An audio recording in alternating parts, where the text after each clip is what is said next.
آج سپٹمبر کی 12 تاریخ ہے۔ یا اللہ تیرا شکر کہ تو نے آج کا دن دکھایا، اندھیری رات سے روشن صبح کو نکالا۔ مولا کریم ہمیں آج سارا دن گناہوں سے محفوظ فرمانا۔ 12 ستمبر 1948 قائد اعظم کی وفات کے ایک دن بعد انڈیا کی فوجوں نے حیدرآباد دکن کی ریاست میں اپنی فوجیں اتار دیں اور اس پر قبضہ کر لیا۔ حیدرآباد کی ریاست انڈیا کے جنوبی مرکز میں قائم تھی اور 1724 سے لے کر 1948 تک اس پر نظام کی حکومت تھی، جسے نظام دکن کہا جاتا تھا۔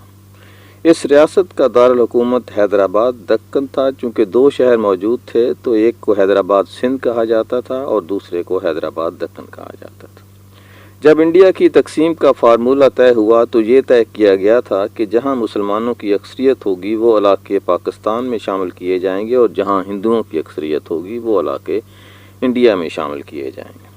لیکن انڈیا نے اپنے حکمران انگریزوں کے ساتھ مل کر اس معاہدے کی دھجیاں اڑا دیں اور جہاں بھی ممکن ہو سکا اس نے اکثریت کے علاقوں پر قبضہ کر لیا۔ کشمیر پر قبضہ بھی اسی جارحانہ پالیسی کا ایک حصہ تھا۔ مسلمانوں کی اکثریت کی ریاست تھی اور فارمولے کے تحت کشمیر کو پاکستان کا حصہ ہونا چاہیے تھا، لیکن انہوں نے انگریزوں کی مدد سے اور سکھ راج کی مدد سے اس پر قبضہ کر لیا۔ حیدرآباد دکن جو کہ حکمران بھی مسلمان تھا اور اس میں اکثریت مسلمانوں کی تھی، اس پر بھی وہی فارمولہ ہوتا تھا اور بظاہر یہ کہا جا رہا تھا کہ نہیں یہ پاکستان کا حصہ ہے، اور قائد اعظم کی اتنی بڑی شخصیت تھی کہ ان سے تھوڑا سا انگریز اور بنیاں خواہش بھی تھا۔ لیکن 11 ستمبر 1948 کو جب ان کا انتقال ہوا تو سیم دن جب پورے مسلمان جو تھے پاکستان کے اپنے قائد کا سوگ منا رہے تھے، انڈیا نے اپنی فوجیں حیدرآباد میں اتار دیں اور پاکستان بننے سے پہلے مسلمانوں کے ساتھ انڈیا میں جو کچھ ہوتا تھا وہ پاکستان بننے کے بعد بھی جاری رہا۔ وہی کچھ ہونا چاہیے جو ایک کمزور کے ساتھ ہوتا ہے، جس کی لاٹھی اس کی بھینس، خرد کا نام جنوں رکھ دیا جنوں کا خرد، جو چاہے آپ کا حسن کرشمہ ساز کرے۔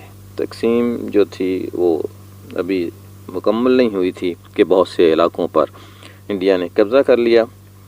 ہم کشمیر کو رو رہے ہیں، نہ کبھی مشرقی پاکستان کا ذکر کرتے ہیں اور نہ کبھی حیدرآباد کا، نہ منادور کا، نہ جلندھر کا، نہ بہار کا۔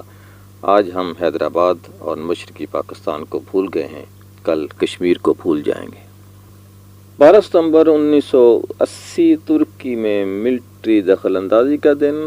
پاکستان کی طرح ترکی میں بھی کئی مرتبہ مارشل لا لگا، وہاں کے چیف مارشل ایڈمنسٹریٹر نے وہاں داخل ہو کر سویلین حکومت کو فارغ کر دیا۔ اس طرح سے 12 ستمبر 1980 بھی ایک ایسا دن ہے جہاں فوج نے ترکی پر قبضہ کر لیا۔ 12 ستمبر 1914 رئیس امروہی کی پیدائش کا دن ہے۔ رئیس امروہی ایک بہت ہی معروف شاعر تھے، انڈیا سے ہجرت کر کے کراچی آئے اور پھر کراچی ہی میں آباد ہو گئے۔ اردو ادب کے لیے انہوں نے بڑا کام کیا۔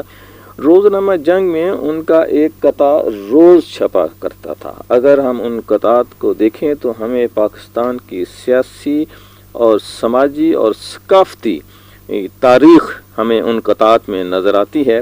وہ چیزیں جو عام طور پر تاریخ کا حصہ نہیں بن پاتی، روزمرہ ہوتا ہے، لیکن اگر ہم ان قطعات کو دیکھیں تو ہمیں پورا پاکستان جو ہے اس کی تاریخ جو ہے وہ اس میں جھلکتی ہوئی نظر آتی تھی۔ روز ایک قطعہ لکھتے تھے جو کہ حسب حال ہوتا تھا۔ ان کی شاعری کی کتابیں جو ہیں ان کے نام اس طرح ہیں: الف، مثنوی لیلہ سحر، پس غبار، قطعات، حکایات، بحضرت یزداں، ملبوس بہار اور آثار۔ یہ ان کی شاعری کی کتابیں ہیں۔ ان کی 9 کتابیں اور ہیں جن کا موضوع مراقبہ اور نفسیات ہے۔ وہ یوگا کے اور مراقبہ کے اور نفسیات کے بھی ایکسپرٹ تھے اور اس میں تعلیم بھی دیتے تھے اور خود پریکٹس بھی کرتے تھے، اور اس پہ انہوں نے بہت کچھ لکھا بھی۔ ان کی بہت معروف کتابیں اور جو عام میں اور خواص میں بہت ہی مقبول ہوئی، ان کی تعداد کوئی 9 کے قریب ہے۔ 25 ستمبر 1988 کو جب اپنی لائبریری میں اپنی سوانح عمری لکھنے میں مصروف تھے اور ان کو شہید کر دیا گیا۔ کوئی شخص وہاں داخل ہوا اور اس نے ان کو گولی مار کر شہید کر دیا، ان کی جو سوانح عمری جو وہ لکھ رہے تھے اس کے 20ویں صفحے کے اوپر ان کے اپنے ہی خون کے دھبے موجود تھے۔ ایک مختصر سی ڈاکومنٹری ہمارے پاس موجود ہے، ہم آپ کو اس سلسلے میں سناتے ہیں۔ سید محمد میدی، جنہوں نے رئیس امروہی کے نام سے شہرت حاصل کی، برصغیر کے بلند پایہ شاعر اور ممتاز صحافی تھے۔ اپنے چاروں بھائیوں سید محمد تقی، سید محمد عباس اور جان ایلیا میں سب سے بڑے رئیس امروہی نے 12 ستمبر 1914 کو بھارت کے ممتاز علمی و ادبی گھرانے امروہہ میں آنکھ کھولی۔ انہوں نے 13 سال کی عمر سے شاعری کا آغاز کیا۔ 1936 میں صحافت سے باقاعدہ وابستہ ہوئے۔ تقسیم ہند کے بعد ہجرت کر کے کراچی آ گئے اور مقامی روزنامے کی ادارت کی۔ صحافتی کالم کے علاوہ آپ کے قصائد اور نوحے اردو ادب کا قیمتی خزانہ ہے۔ رئیس امروہی کے مضامین اور شاعری جہاں اچھوتی ہوتی، وہیں ان میں ایک ایسی جدت محسوس کی جاتی جو کہ اردو زبان کی قدر و قیمت میں اضافے کا باعث بنتی۔ رئیس امروہی کی 5 صاحبزادیاں ہیں اور ان کی صاحبزادیوں کا کہنا یہی ہے کہ رئیس امروہی ہمیشہ ان کے ساتھ ایک شفیق دوست بن کر رہے۔ وہ ہم سے مذاق کرنا چاہتے تھے، مذاق کرتے تھے، ہم بڑے شرما کے اس کا جواب دیا کرتے تھے انہیں۔ رئیس امروہی کی علمی خدمات کے اطراف میں حکومت پاکستان نے 1984 میں تمغہ حسن کارکردگی اور پھر 1979 میں تمغہ امتیاز سے بھی نوازا۔ ان کے قریبی حلقوں کا یہی کہنا ہے کہ ان کی باتوں میں شاعرانہ لطافت تھی۔ رئیس امروہی نے ہمیشہ نئے لکھنے والوں کی حوصلہ افزائی کی۔ جس طرح ایک چاندنی رات یہ نہیں دیکھتی مجھے کہاں جانا ہے، اسی طرح ان کی محبت بھی یہ نہیں دیکھتی تھی کہ میری اولاد ہے، یہ غیر ہے، یہ فلاں ہے، اس سب سے بہت محبت کرتے تھے۔ 22 ستمبر 1988 کو جب وہ اپنے دفتر میں بیٹھے ایک مضمون لکھ رہے تھے تو ایک شخص نے ان کو گولی مار کر قتل کر دیا، اور یوں اردو ادب کا یہ عظیم خیال، مفکر، شاعر اور ادیب ہم سے ہمیشہ کے لیے جدا ہو گیا۔ ان کی کئی شعری اور نثری تصانیف اردو ادب کے لیے نادر اور یادگار اثاثہ تصور کی جاتی ہیں۔ یہ حقیقت ہے کہ حالات حاضرہ پر رئیس امروہی کے اشعار آج بھی دور حاضر کی عکاسی کرتے ہیں۔